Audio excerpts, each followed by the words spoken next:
bienvenue sur ma chaîne, j'espère que tu vas bien. Moi je vais bien par la grâce de Dieu, je me porte très bien. Merci à toutes les nouvelles personnes, merci aux nouveaux abonnés, merci à toutes ces personnes qui se sont abonnées récemment. C'est un plaisir pour moi parce que je crois en fait que vous aimez ce que je propose comme contenu. Je crois que vous appréciez ma personnalité également, donc merci de vous abonner, merci d'être là. Et j'espère vous proposer davantage des contenus qui vous plairont.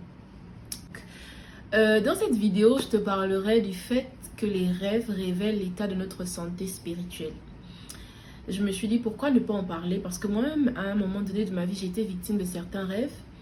Et lorsque j'ai pris le temps de me poser, de méditer, de vraiment chercher pourquoi je faisais ça, j'ai vraiment compris en fait que je faisais ces rêves parce que c'est l'état dans lequel je me trouvais spirituellement. J'étais vraiment limite perdue, oppressée, et c'est pour ça que je faisais ces rêves là. Donc je me suis dit ok, c'est des choses qui sont là, c'est réel, pourquoi ne pas en parler en fait, parce que sur ma chaîne on parle beaucoup de spiritualité. Et voilà, pour commencer la vidéo, je t'invite à t'abonner si ce n'est pas déjà fait. Abonne-toi, like, parler de ces rêves que certaines personnes font en répétition, que moi-même j'ai vécu, hein. Parce qu'à un moment donné de ma vie, il m'arrivait de faire des rêves, mais que je comprenais pas. En fait, pas que je comprenais pas, mais par exemple, tu fais des rêves où tu te vois tout le temps avoir des relations intimes avec quelqu'un. Tu sais que ça, c'est vraiment le résultat d'un esprit de nuit, en fait. Mais je me disais, qu'est-ce qui se passe et tout et tout. Mais après, j'ai cherché à comprendre, j'ai vraiment cherché à creuser pour savoir ce qui n'allait pas. Et aussi afin de trouver des solutions, tu vois, parce que lorsque tu vois ce genre de choses, c'est pas juste te contenter de t'asseoir et te dire ok ça va, je sais pas, il faut chercher à savoir pourquoi, qu'est-ce qui va pas, comment en sortir, tu vois, parce que comme je disais, ça révèle vraiment l'état de notre santé spirituelle. Je parle pas de ces rêves que nous pouvons faire une fois en passant, par exemple dans le mois ou dans le trimestre, tu peux faire ce rêve une fois, ici et là. Non, moi je parle de ces rêves qu'on fait à répétition. Ces rêves, tu sais que en tout cas, si j'ai pas rêvé de ça hier, c'est sûr que je vais rêver de ça aujourd'hui ou demain. Tu vois, c'est de ça que je parle. Il y a des personnes qui font des rêves dans lesquels elles sont poursuivies. Il y a des personnes qui font des rêves dans lesquels elles sont en train de cuisiner, de préparer, de manger, de boire avec les autres. Il y a des personnes qui font des rêves dans lesquels à chaque fois on leur propose à manger. Il y a des personnes qui font des rêves où elles se voient en train d'avoir des relations sexuelles avec peut-être un membre de leur famille, peut-être avec ton mari si tu es marié, ta femme si tu es marié, ou avec un membre, quelqu'un que tu connais pas en fait, mais tu vois en fait, et c'est récurrent. C'est pas genre juste une fois peut-être parce que tu as une mauvaise pensée, mais c'est vraiment récurrent. Tu sais que moi, par semaine, je fais ce genre de rêve au moins 2-3 fois.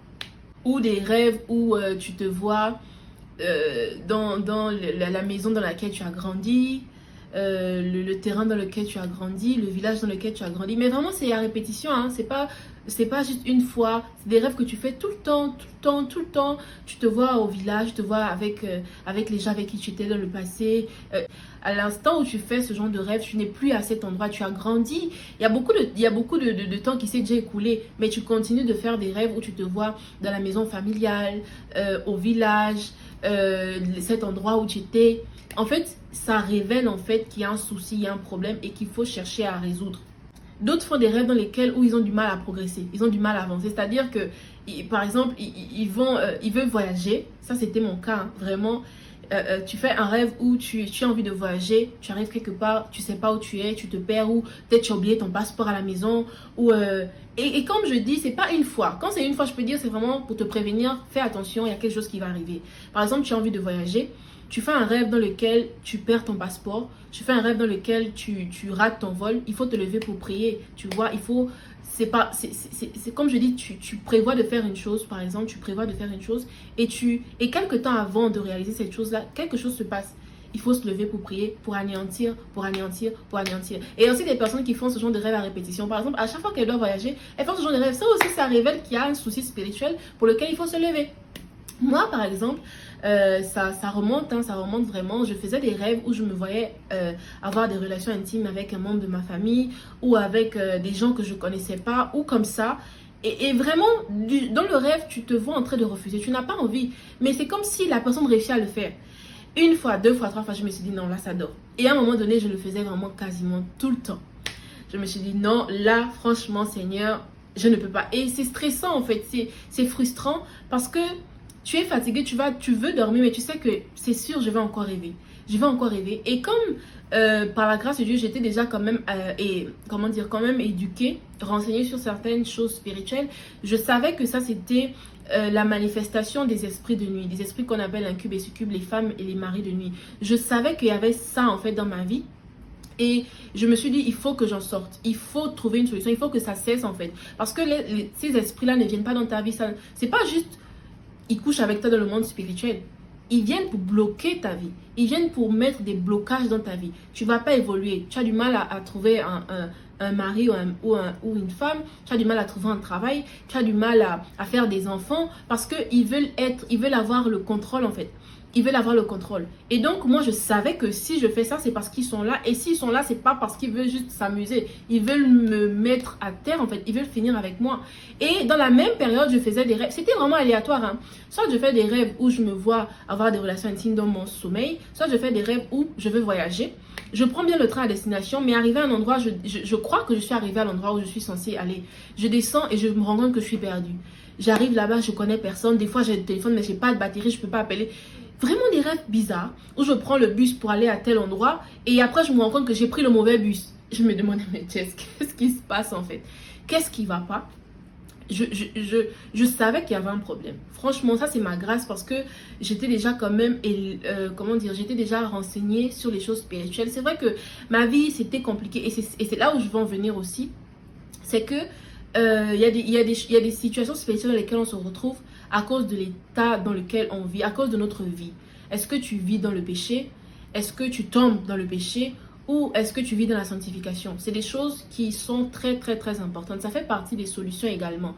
Parce que je m'étais rendu compte lorsque je faisais ces rêves, parce que je m'étais assise, je me demandais mais qu'est-ce qui va pas? À ce moment-là, j'étais avec une personne en fait. J'étais avec une personne et c'était avant ma conversion. Voilà. J'étais avec une personne. Et c'est vraiment à ce moment-là que je faisais beaucoup ce genre de rêves. Et la relation n'avait pas duré. Hein. La relation avec cette personne n'avait pas duré. Mais à ce moment-là, je faisais des rêves, mais quasiment toutes les nuits. Ou toutes les deux nuits, je vais faire un rêve comme ça. Je m'étais dit, ça va pas. Je me suis assise, qu'est-ce qui va pas? J'ai commencé à chercher, j'ai commencé à prier, Seigneur, aide-moi. Aide-moi, je veux savoir en fait. Et je me suis rendu compte que voilà, j'ai ouvert des portes en fait à l'ennemi, les gens vivant dans le péché. Parce que pour ceux-là qui vivent par exemple dans le péché de la masturbation, de l'impudicité, de l'adultère, c'est ouvrir les portes. Vraiment ouvrir les portes déjà aux esprits de nuit. Comme je disais, incubes et succubes. C'est leur ouvrir les portes, mais c'est aussi leur permettre de venir faire du désordre en fait dans nos vies.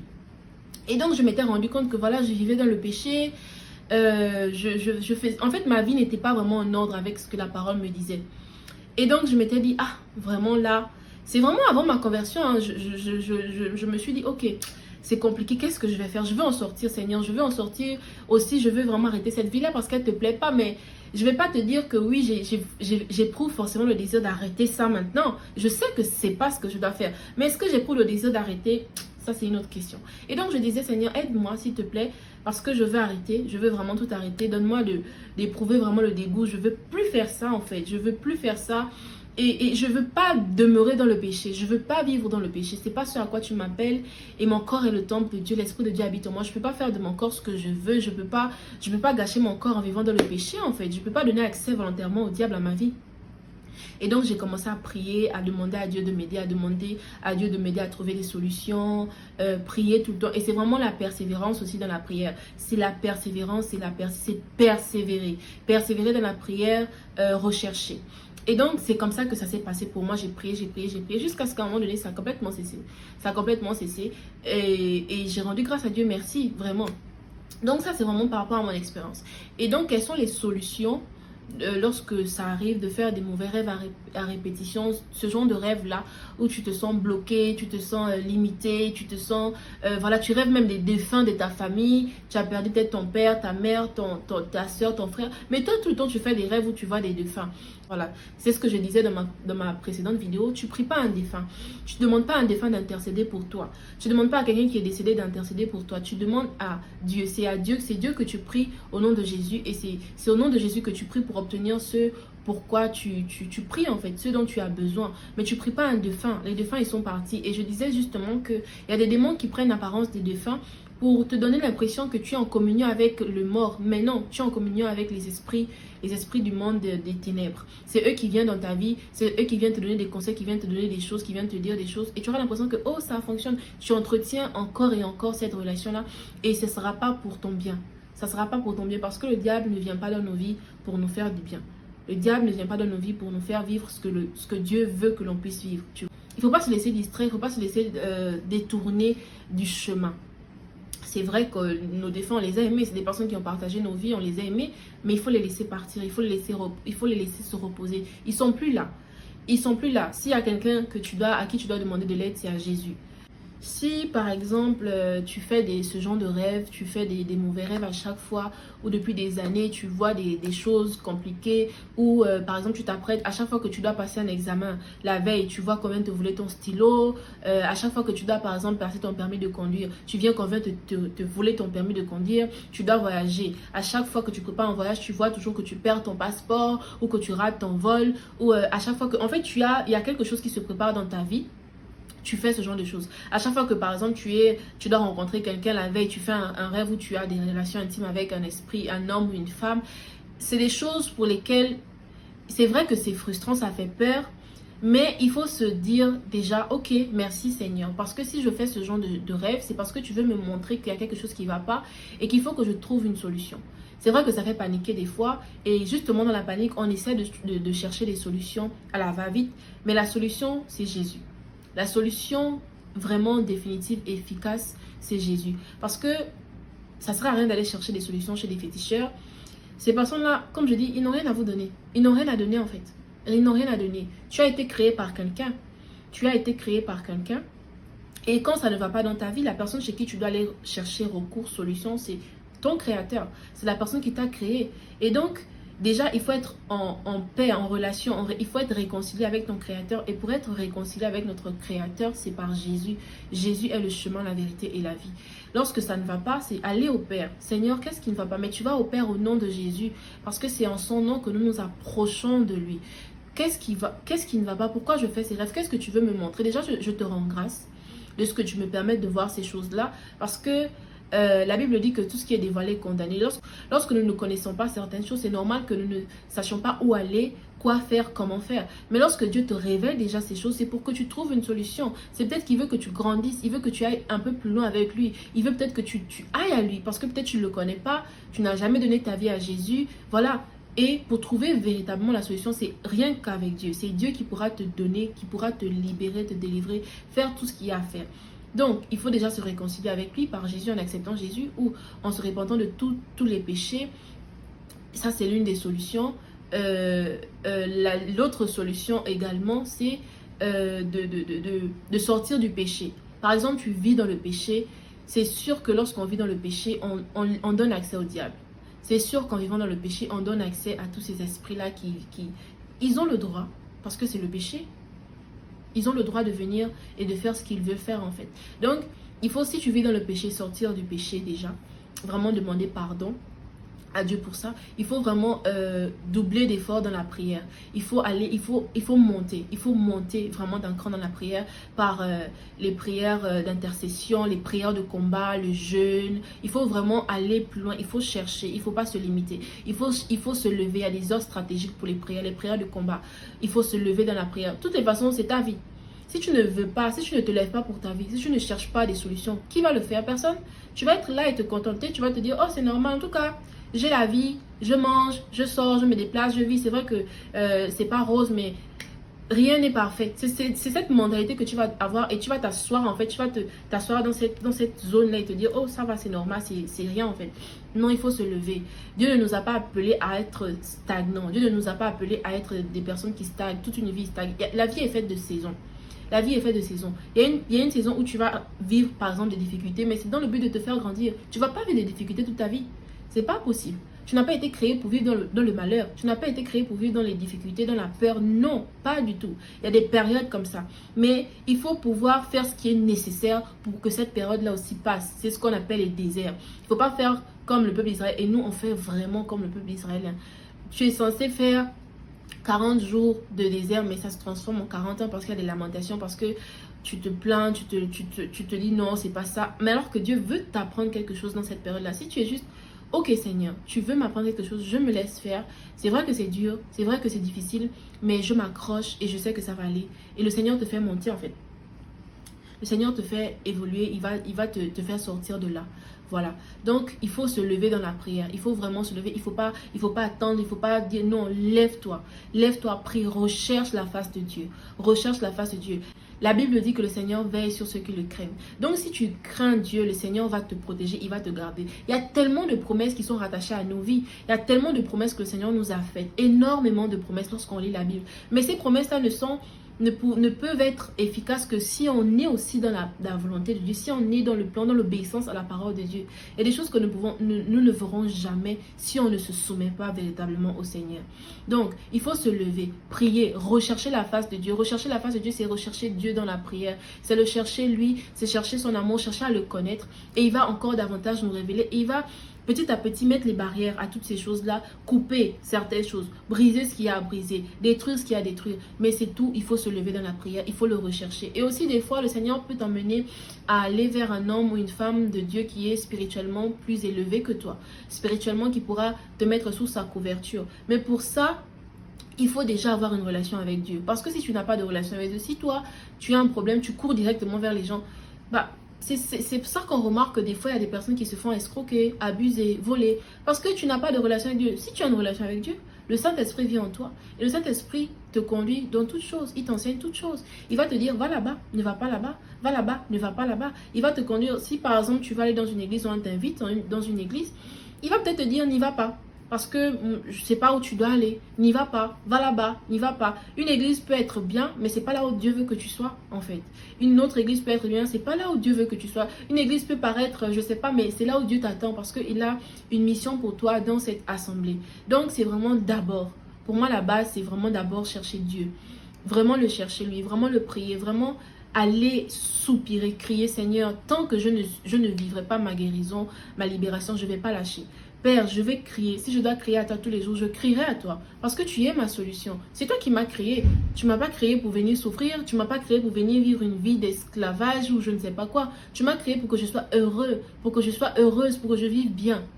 Alors, Père, délivre-moi, sors-moi de là. Je n'accepte pas cette vie-là. Je n'accepte pas cette vie de médiocrité, d'échec spirituel. Parce que ce qu'on oublie, c'est que le monde spirituel, le monde physique n'est que la matérialisation du monde spirituel. Si spirituellement, tu n'as pas de force, tu n'as pas d'énergie, il y a des combats que tu ne vas pas gagner. Il y a des choses que tu n'auras pas.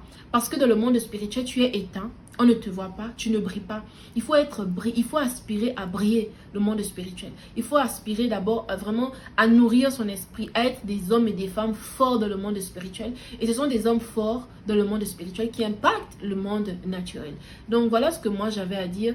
Je suis passée par là, vraiment je suis passée par là. Ça a été très frustrant, ça a été très difficile, c'était vraiment compliqué. Mais j'ai compris en fait que Jésus-Christ seul pouvait et allait m'aider. Je me suis soumise à lui. J'ai dit, je vais me soumettre. Je vais me soumettre. C'est vrai que c'est dur. C'est vrai que là, je vis une situation où je n'ai pas forcément envie d'arrêter telle ou telle chose. J'en ai parlé dans mon témoignage. Je n'ai pas forcément envie d'arrêter ça. Mais Seigneur, aide-moi. Donne-moi la force. Je ne veux pas vivre... non, vraiment, je veux être en paix avec toi. Parce que tu es mon créateur. Si je ne suis pas en paix avec toi, avec qui aurais-je la paix? Je vais chercher la paix chez qui en fait? Personne ne peut me donner la paix que tu me donnes. Personne ne peut me donner le bonheur et la joie que tu me donnes. David a dit, mon père et ma mère peuvent m'abandonner, mais toi tu ne m'abandonneras jamais. Parce que c'est vrai, Père, je veux la paix avec toi, je veux être en paix. Et je sais que la paix avec toi passe par la vie que j'ai. Alors, ça peut arriver de tomber, mais le truc, c'est de ne pas demeurer là. Parce que même la Bible dit, cette fois le juste tombera, cette fois il se relèvera. Quel est l'état d'esprit quand tu tombes?